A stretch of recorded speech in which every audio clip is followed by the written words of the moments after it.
I found this at my local salvage yard and it was only like $5 and I knew I had to have it. I got it back to the shop and I was like, why do I have the top of a lamp? So as a simple justification for an impulse purchase, I'm gonna build the rest of the lamp.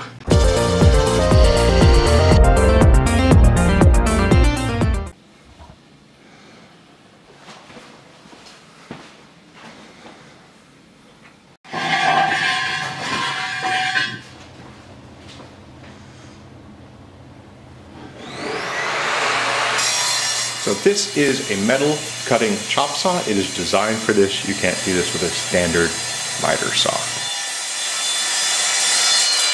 Okay, so this saw just eats solid steel. I got a lot more of these to cut.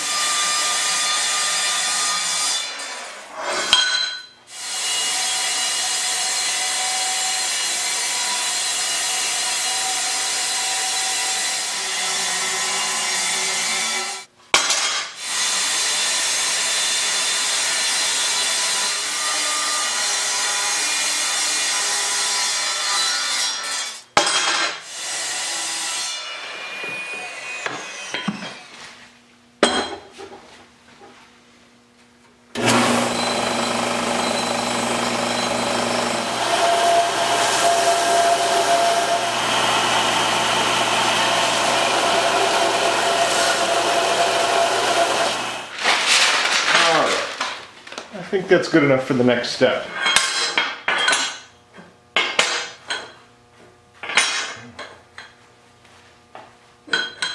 Something like that, just a nice square base. Should be around 16 inches in these two directions. Go ahead and weld this all together into what is hopefully a very sturdy base. If you have any sensitivity to flashing light, you might want to go ahead and just skip forward a few minutes until we're done welding.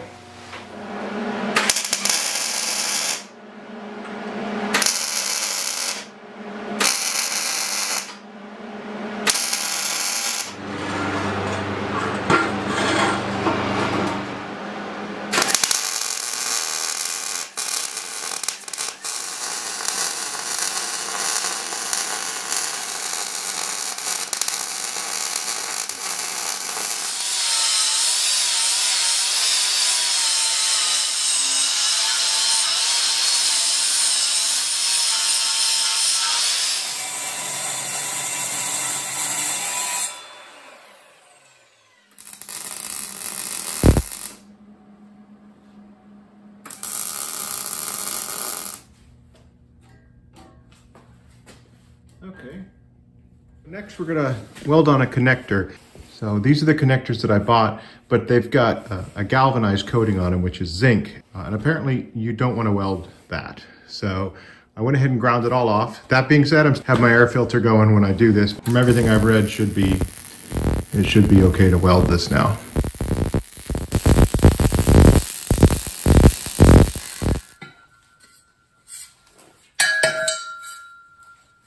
So there's the base, welded up.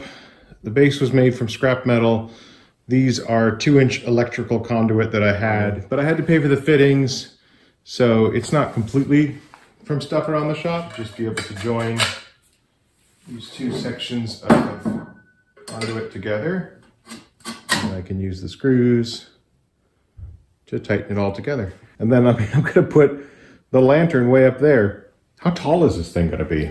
So I've been shooting for the last 6 years with a Canon T5i, and it died halfway through this. The last few shots I actually took with my work cell phone, which is garbage. And so I just replaced the camera with a new one. I want to apologize to you for the life you could have had. It probably is going to be a little rougher for you here in the workshop. Alright, so here's my $5 find. It is, it looks like it's lived a hard life as well.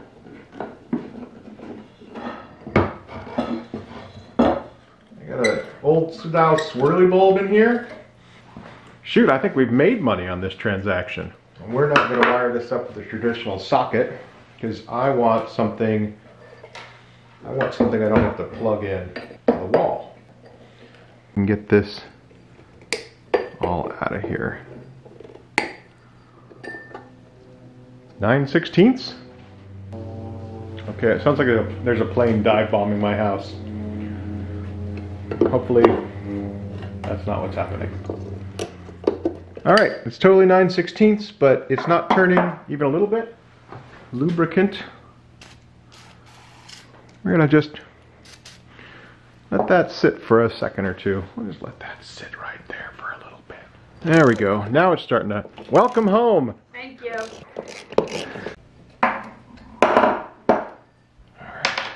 And so this whole thing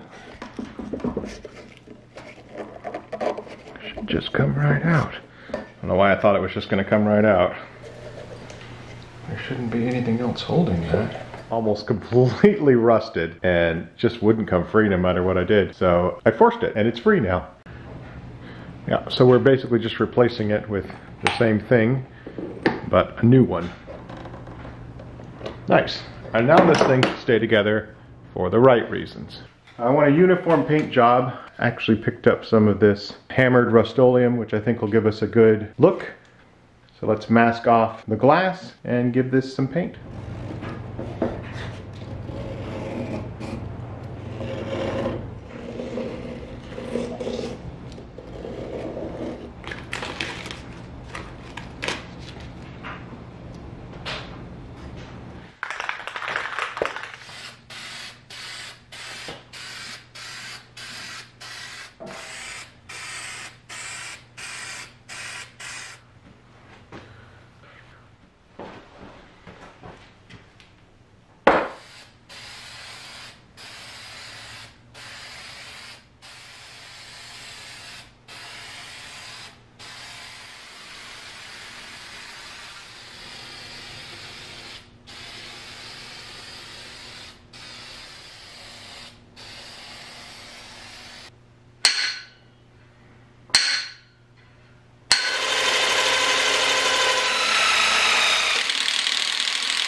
My impact driver doesn't have a level, so I gave him a little hat. It seemed to work pretty well. Yeah, he's sort of a punk rocker. He's got a mohawk. Yeah, I like my little hat. So for the ends, I picked these up at the craft store. And I'm just gonna put a little hot glue in here.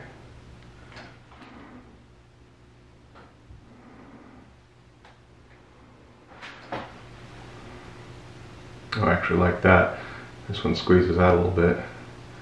Looks more like a weld that way.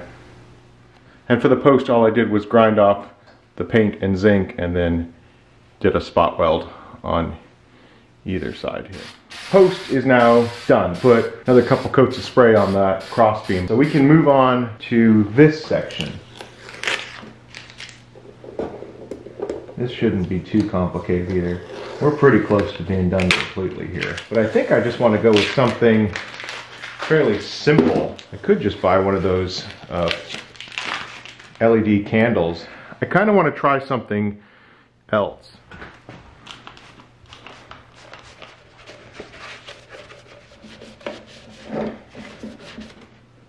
I bought some of this frosted glass finish, and I think I'm just going to spray it on the inside. See what you're seeing.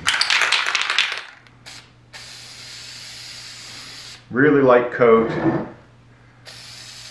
Really light coat. Yeah, that's the way to do it. And we'll just do a couple of... Alright. While that frosted spray paint is drying, I thought we would talk about the lighting circuit. They've got power, and then green, red, and blue. The wire should just feed directly into there. Then you take a pair of pliers. Let's load this up with some batteries. We just apply power to the black cable. There's the green one. There's the red one. You can also combine them and get yellow, magenta, and whatever color green and blue make together. color do green and blue make together? Cayenne? So that's it. That's the circuit. The only thing I'm going to add in addition to that is a switch.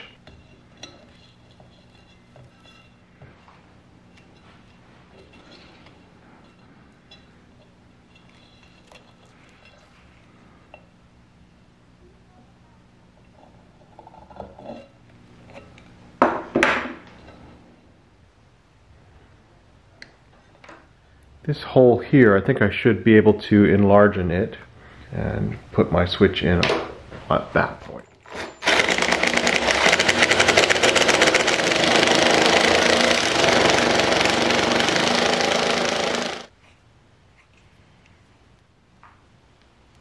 And maybe I'll hot glue this into the corner here so it doesn't look too bad.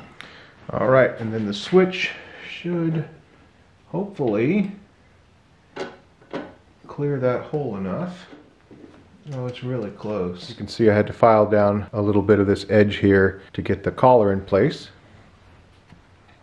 The cable here into a seam to hopefully make it a little less visible. Just a matter of connecting power to power. I'm using blue and red for a magenta. I used a little plastic wrap around the battery case since it is going to be sitting inside a steel tube.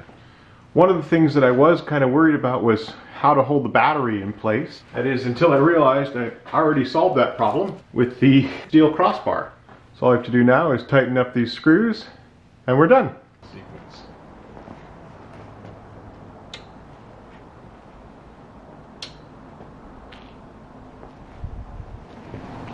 All right, so you might notice something strange, which is that we started off with one street light and ended up with 3. And the truth of it is, I started building a street lamp, and then my wife was like, I think I want that. Who's your wife? I don't know who your wife is, but Mrs. Brown really wanted that one. Oh, one. Mrs. Brown, right, Mrs. Brown. So I started to build a street light, and Mrs. Brown wanted it for a party. So my wife Mrs. Brown throws these rather extravagant parties, and we haven't had one in the pandemic era, and I'm not allowed to talk about them because they're kind of super secret, so you may or may not notice a theme based on the style and the colors, and if you think you got it, then you probably do, but we actually can't talk about it. Did I do okay? You did okay. Okay, because if you're in our circle of friends that get invited here, we're like doing a serious breach of protocol and leaking information to them. I love the fact that they're like, you can just turn them on and off with a switch. It feels real, you know? And they're not connected to anything. You know, they're not plugged in. And I can just be like, I need this street lamp. And I'm out. Hey, I got a street lamp. Oh my gosh. And they're incredibly heavy. The one that we made on camera is the second heaviest. The one with the cast iron umbrella base is by far the heaviest thing. And I've had that in the shop for like 10 years. At least, yeah. I've carried it around with us for 3 houses. I'm super excited to be like, I have a project for that. The green one with the steel post, it is the least heavy, but they're all more than sufficient. Yeah, so I think we could go into like the street lamp prop business. We're gonna need some more street lamps. And be like, we got it. Honestly, what are we gonna do with these 3 street lamps after your party? Give them to your wife.